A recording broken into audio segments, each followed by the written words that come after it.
Support comes from the Arizona Inn, a four-diamond, family-owned historic resort hotel and restaurant on Elm Street near the U of A.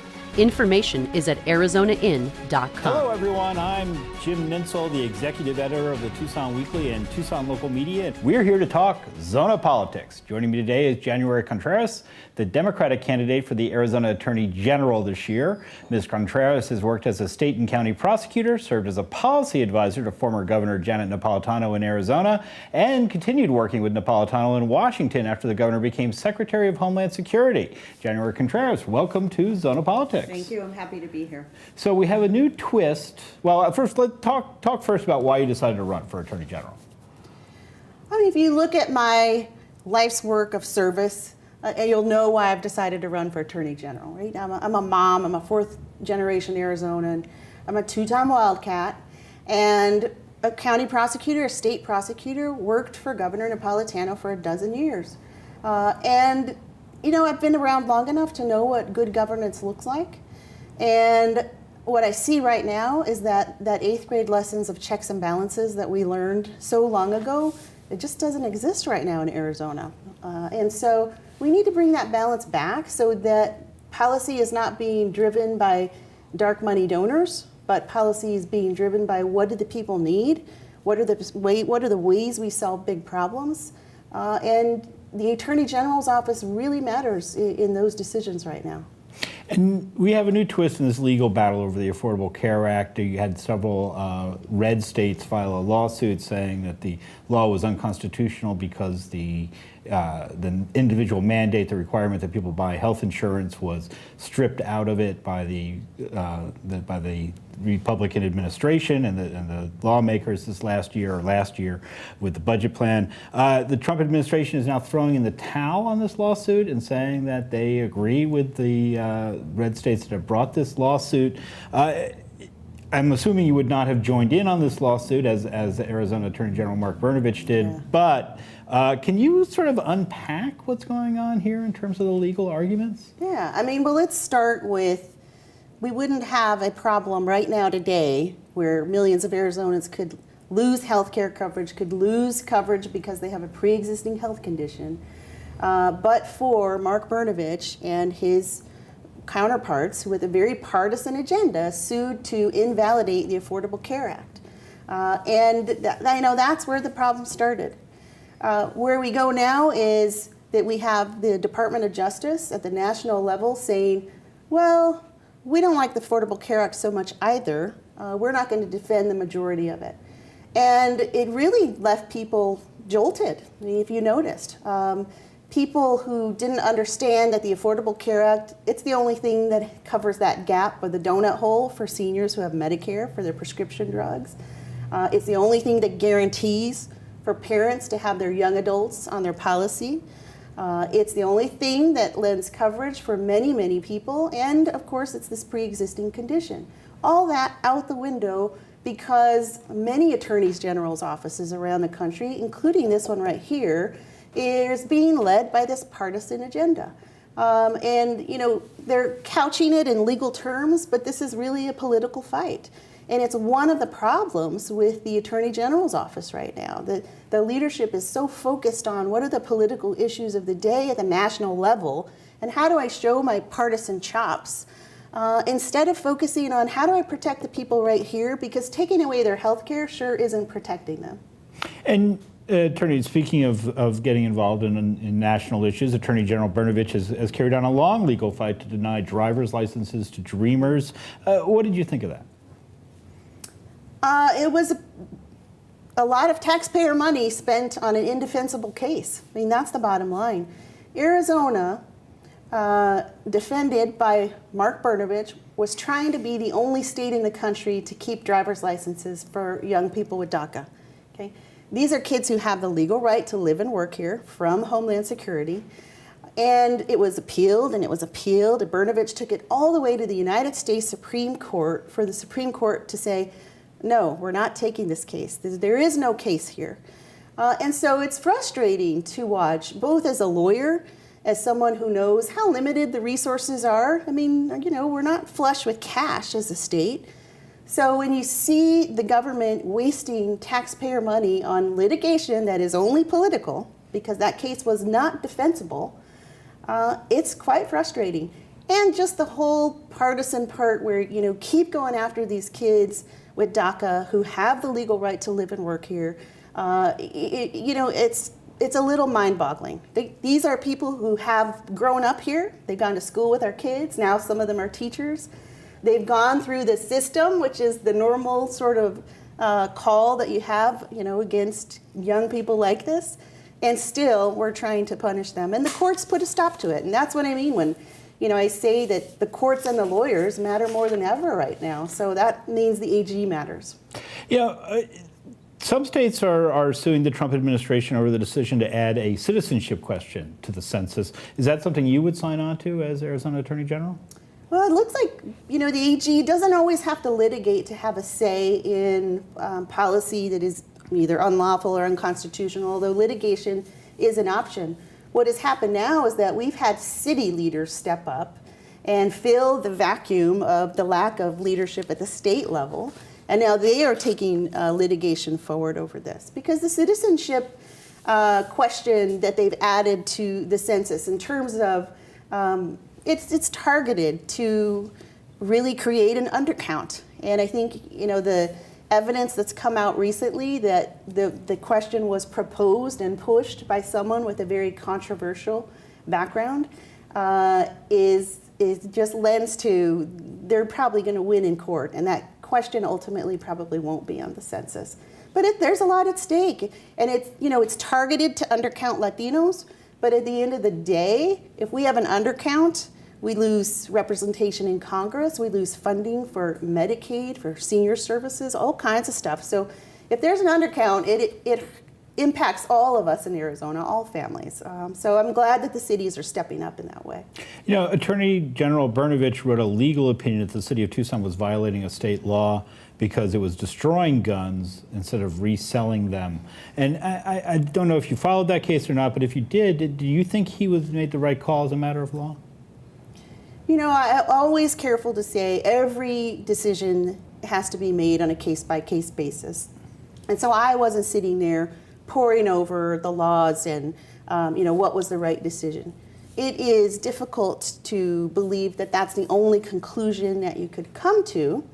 And I think this entire scheme that has been created to stop cities from making decisions for themselves in policy areas that don't infringe on people's rights.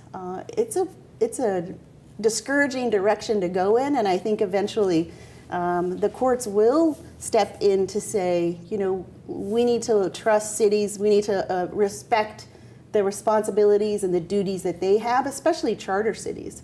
So this dark money initiative that we see that the city of Tempe passed up north, it's going to be interesting to see if that goes to court, because I think the city wins, and maybe this will start pushing back on people who constantly talk about states' rights not respecting city leaders' rights. Well, speaking of state rights, does the state's medical marijuana program give you any heartburn?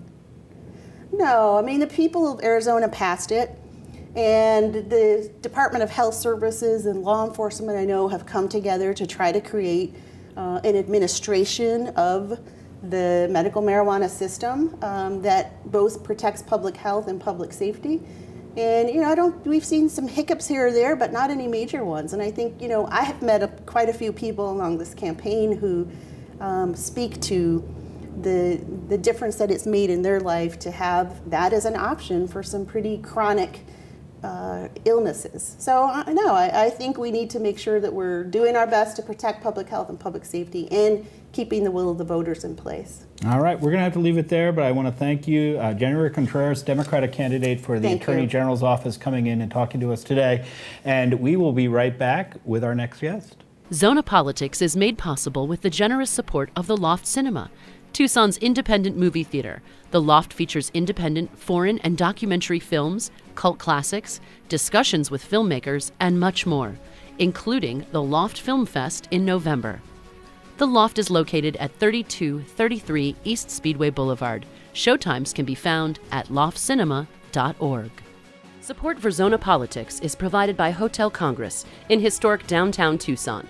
More information at hotelcongress.com and 622-8848. My next guest is Catherine Ripley, who is running for the Arizona House of Representatives in Legislative District 10, which includes Central and East Tucson, south of Speedway. It's one of the most competitive districts in the state. Catherine, welcome to Zona Politics. Thank you for having me. So, first of all, tell us about who you are and why you're running for the Arizona legislature. I am Catherine Ripley, and I'm a 26-year Navy veteran. I was a naval officer for 26 years. I went to the Naval Academy back in the day when they were first letting women into the Naval Academy, and graduated as one of the third classes of women. So 26 years and tours all over the world.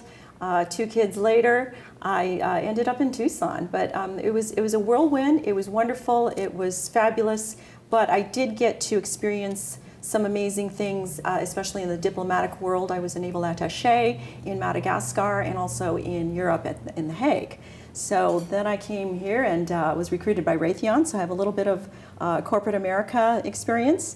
And now I teach political science and the Constitution at Pima Community College, where I kind of got the idea to run for office. The last couple of years, as you've seen, has shown a surge of interest in politics, in community, in change, and in really trying to make a difference. And this year alone, there are about 36,000 women across the country who are running for office for the first time, and I'm one of those. That's part of the resistance, as I understand it.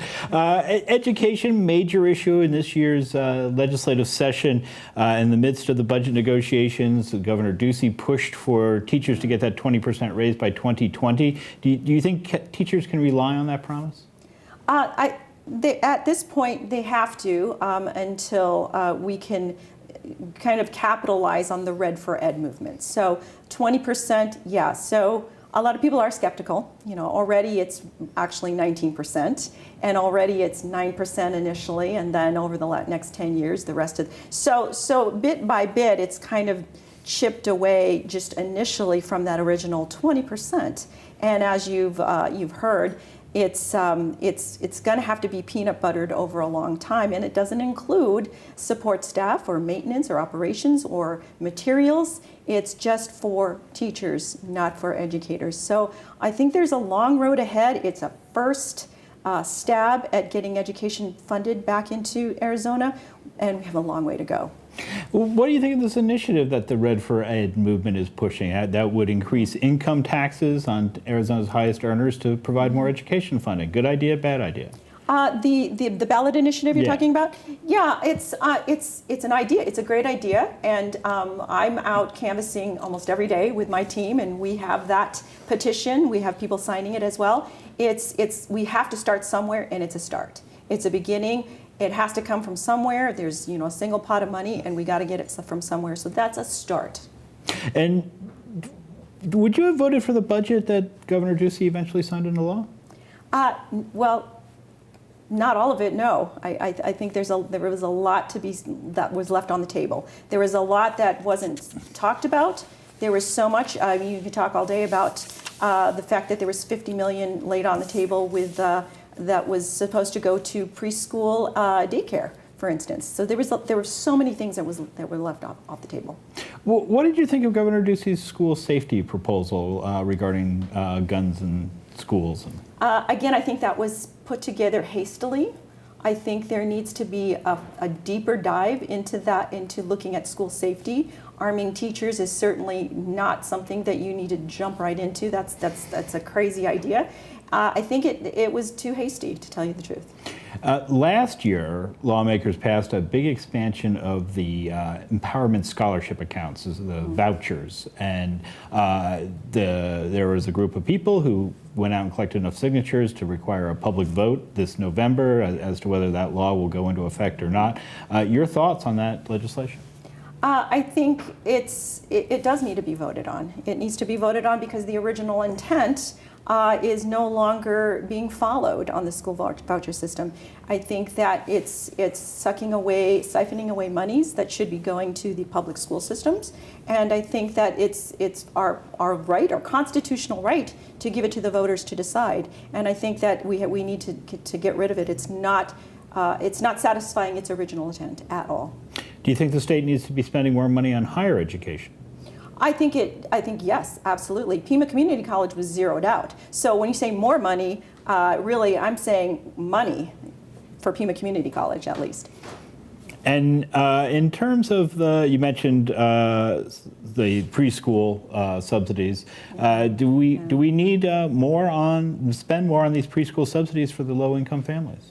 I think we do. I think it's you can draw the line directly towards funding for preschool, funding for early education, early childhood education, to the rest of the lifespan of a child. A child that enters kindergarten without the proper care and feeding and education will never, ever, ever catch up, and that child goes through the elementary school years and high school years, and they're more at risk for crime and teenage pregnancies and getting into the criminal justice system, and it's just this cycle of poverty that never ends. So I think if you invest in the very beginning, you're going to prevent a whole slew of problems later on.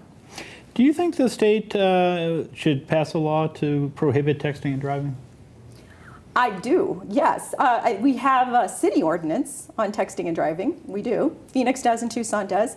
And I think it does. It needs to be mandated. It's crazy. There's so many accidents that happen every day from people that are texting and driving. In terms of abortion, the state lawmakers have passed a whole variety of anti-abortion laws in recent years, and some of them have been ruled unconstitutional. Would you have supported these anti-abortion laws? Are there any that you're aware of that you would have said, I'd be a yes on those? Absolutely no. I think that this should have been put to rest with Roe v. Wade. And I think that a woman's right to choose is a woman's right to choose, and any infringement upon that is it's a constitutional, it's unconstitutional. You know, there's a report from an auditor that says we need another $62 billion for transportation between now and 2035, and the gas tax still remains where it was when they first passed it in 1992. Should we be increasing the gas tax to pay for transportation? Are there other ways to fund transportation that you'd like to see? I think that the fact that it's been on, it has not been changed since 1992, 1993, says a lot, because it's one way to fund. And I think when you look at transportation infrastructure in Arizona, we have a great system. We've got I-10 and I-8 and we've got 19. But I think there's a lot to be said for the growth, the economic growth between Phoenix and Tucson, the lack of mass transit, this whole talk of light rail between Tucson and Phoenix perhaps. And I think that it's time to look at, increasing that fuel tax from 1993, absolutely. All right, that's all the time we have today, but I want to thank Catherine Ripley for coming down and talking about her campaign for the Arizona legislature, and we will be right back with one of her opponents, Domingo DeGrazia. The Tucson Hispanic Chamber of Commerce serves the business community in the bilingual, bicultural region of the Arizona-Sonora border and is a proud media partner with Zona Politics. Learn more at TucsonHispanicChamber.org.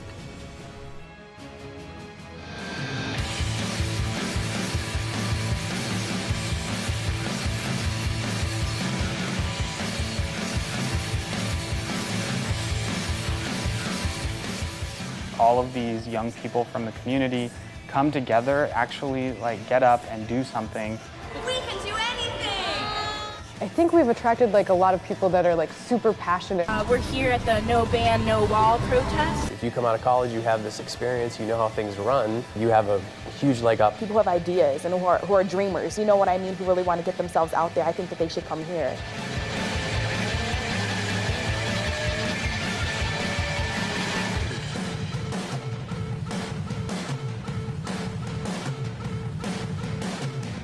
My next guest is Domingo DeGrazia, who, like our last guest, is running for the Arizona House of Representatives in Legislative District 10, one of the most competitive in the state. Domingo, welcome to Zona Politics. Oh, thanks for having me. So, as I asked as we asked our last guest, why are you running for office? Who are you? Why did you decide to get in the race? Yeah. So I'm a lifelong Tucsonan. My dad was the artist Ted DeGrazia. My mom is a former special education teacher. I've been working in the DCS foster care realm for about 12 years, representing kids and parents. And I wanted for a long time to have a broader impact on families than just representing one family at a time in court. So I moved over to appeals a few years ago, trying to, again, have a broader impact. And then it made sense, because I do so much work with statutes in the legislature anyway, it made sense for me to run for legislature so that I can work in the statutes that will affect the families on the ground. And education, certainly seems like absolutely. the marquee issue this year. Yes. We saw the Red for Ed movement. We saw the teacher walkouts. We saw Governor Ducey say, "I'm giving you a 20% raise between now and 2020."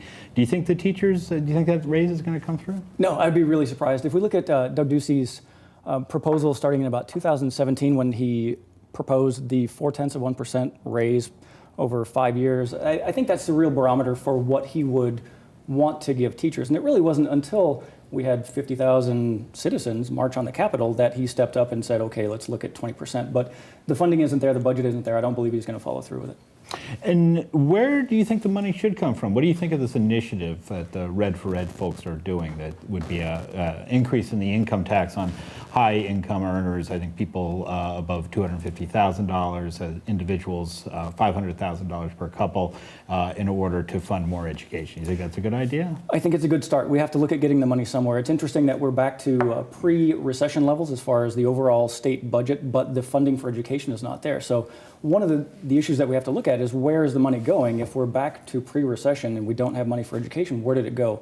And that indicates that the priorities of the legislature and of Governor Ducey are simply not toward education. But certainly looking at that higher tax is a great place to start.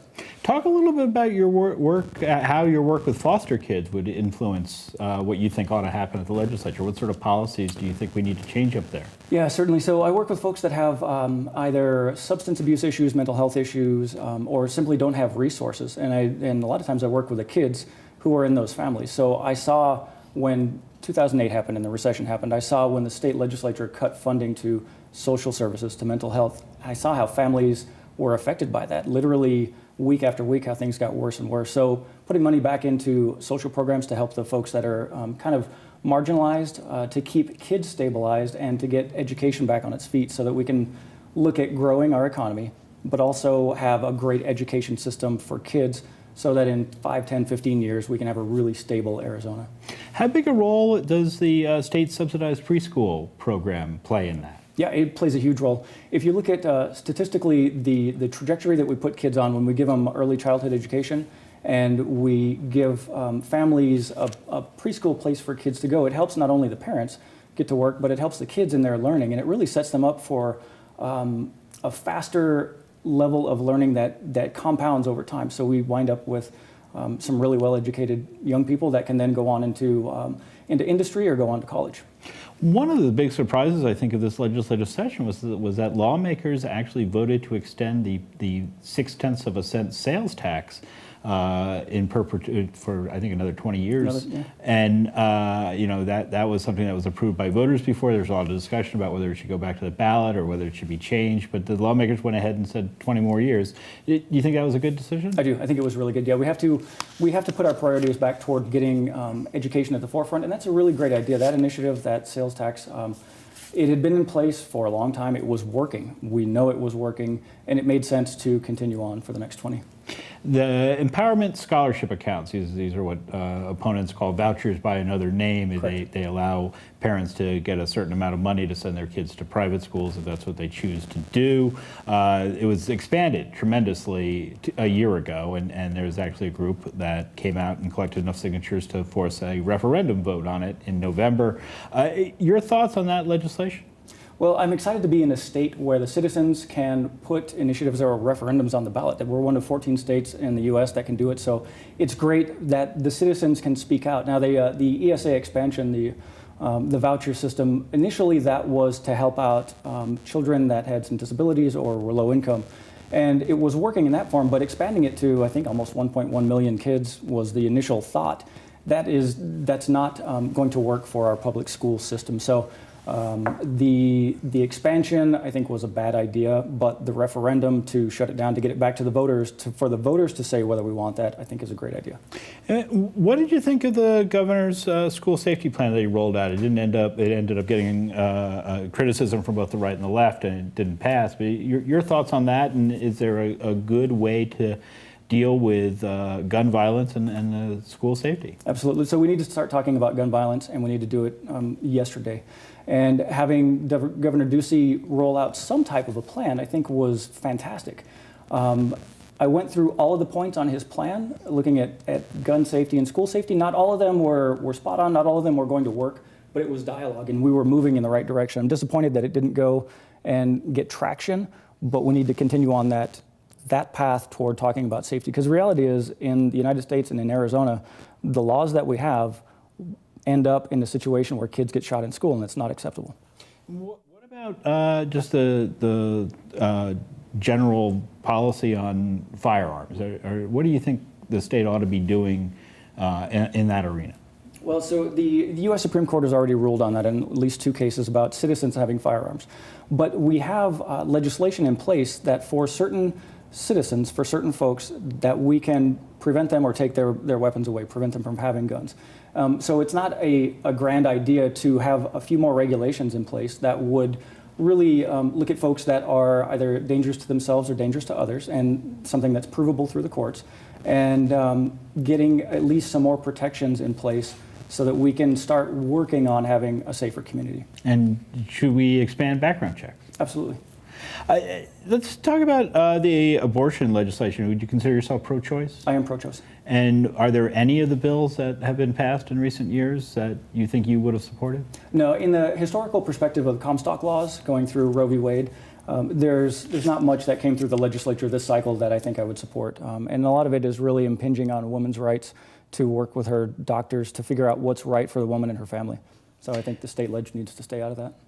Do we need a law for texting and driving?